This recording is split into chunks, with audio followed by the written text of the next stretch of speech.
ओम उद्यत भानु सहस्त्र कांतिम मरुण क्षौमांग शिरो मालिकाम रक्तालिप्त पयोधराम जपवटीम विद्याम भीतिं वरम हस्ताब्जैर्धततिं त्रिनेत्र विलसद्वक्त्रारविंदश्रयं देवीं बद्ध हिमांशुरत्न मुकुटाम वंदे रविंद स्थिताम।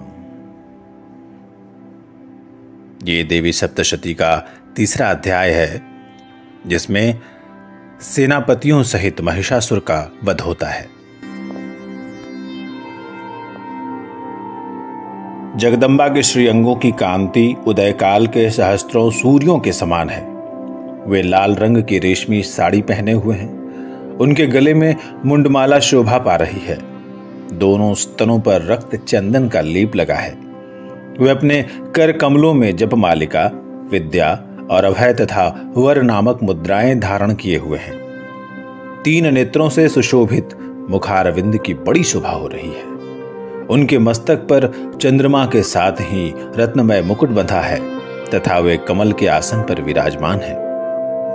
ऐसे देवी को मैं भक्तिपूर्वक प्रणाम करता हूं। ऋषि कहते हैं, दैत्यों की सेना को इस प्रकार तहस नहस होते देखकर महादैत्य सेनापति चिक्षुर क्रोध में भरकर अंबिका देवी से युद्ध करने के लिए आगे बढ़ा। वो असुर रणभूमि में देवी के ऊपर इस प्रकार बाणों की वर्षा करने लगा, जैसे बादल मेरुगिरी के शिखर पर पानी की धार बरसा रहा हो। तब देवी ने अपने बाणों से उसके बाण समूह को अनायास ही काटकर उसके घोड़ों और सारथी को भी मार डाला। साथ ही उसके धनुष तथा अत्यंत ऊंची ध्वजा को भी तत्काल काट गिराया। धनुष कट जाने पर उसके अंगों को अपने बाणों से बींध डाला। धनुष, रथ, घोड़े और सारथी के नष्ट हो जाने पर वो असुर ढाल और तलवार लेकर देवी की ओर दौड़ा। उसने तीखी धार वाली तलवार से सिंह के मस्तक पर चोट करके देवी की भी बाईं भुजा में बड़े वेग से प्रहार किया। राजन, देवी की बाह पर पहुंचते ही वो तलवार टूट गई। फिर तो क्रोध से लाल आंखें करके उस राक्षस ने शूल हाथ में लिया और उसे उस महादैत्य ने भगवती भद्रकाली के ऊपर चलाया। वो शूल आकाश से गिरते हुए सूर्यमंडल की भांति अपने ही तेज से प्रज्वलित हो उठा। उस शूल को अपनी ओर आते देखकर देवी ने भी शूल का प्रहार किया। उससे राक्षस के शूल के सैकड़ों टुकड़े हो गए। साथ ही महादैत्य चिक्षुर की भी धज्जियां उड़ गई। वो प्राणों से अपने हाथ धो बैठा। महिषासुर के सेनापति उस महापराक्रमी चिक्षुर के मारे जाने पर देवताओं को पीड़ा देने वाला चामर हाथी पर चढ़कर आया।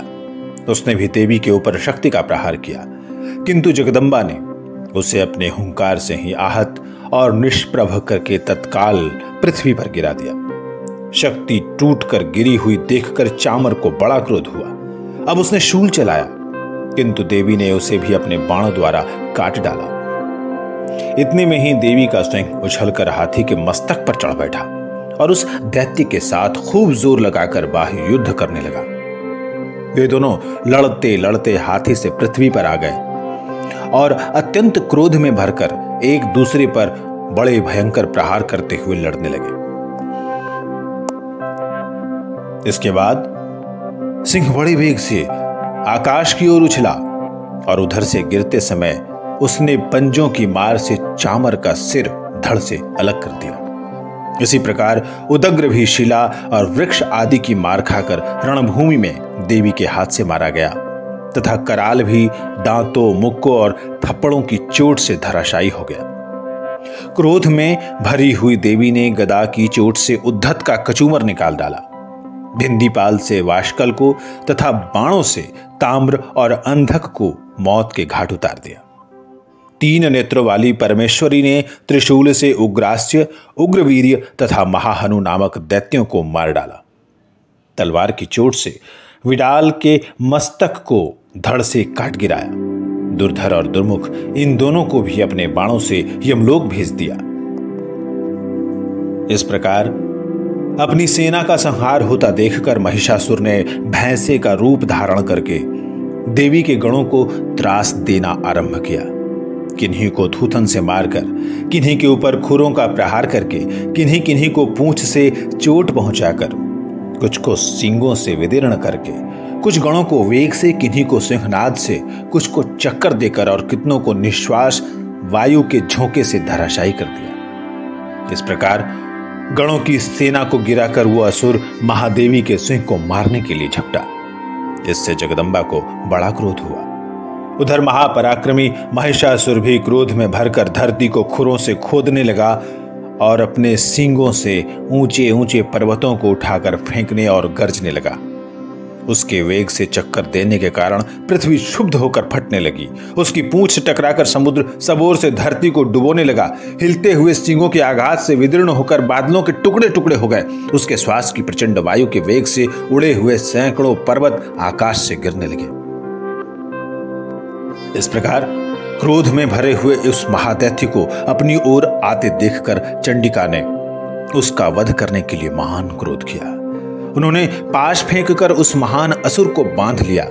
उस महासंग्राम में बंध जाने पर उसने भैंसे का रूप त्याग दिया और तत्काल सिंह के रूप में वो प्रकट हो गया। उस अवस्था में जगदम्बा ज्यों ही उसका मस्तक काटने के लिए उद्यत हुई, त्यों ही वो खड्गधारी पुरुष के रूप में दिखाई देने लगा।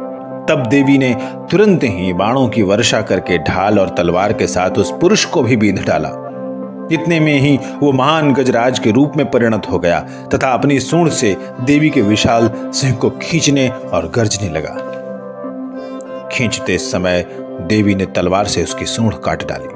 तब उस महादैत्य ने पुनः भैंसे का शरीर धारण कर लिया और पहले की ही भांति चराचर प्राणियों सहित तीनों लोकों को व्याकुल करने लगा।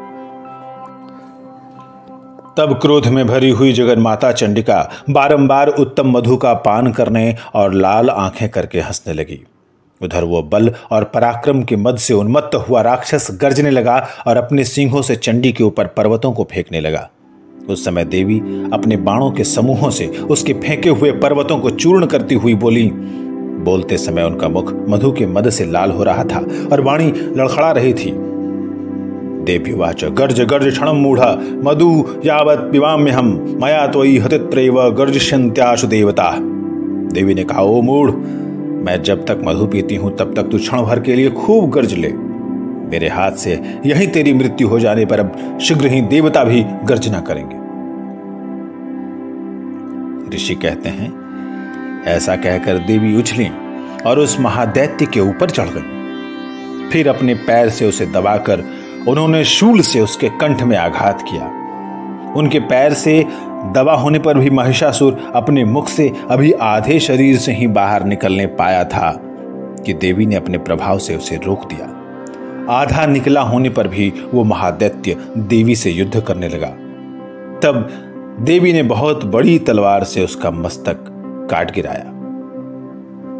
फिर तो हाहाकार करती हुई दैत्यों की सारी सेना भाग गई और संपूर्ण देवता अत्यंत प्रसन्न हो गए। देवताओं ने दिव्य महर्षियों के साथ दुर्गा देवी का स्तवन किया। गंधर्वराज गाने लगे और अप्सराएं नृत्य करने लगी। इस प्रकार श्री मार्कंडेय पुराण में सावर्णिक मनवंतर की कथा के अंतर्गत देवी महात्म्य में महिषासुर वध नाम का तीसरा अध्याय पूरा हुआ।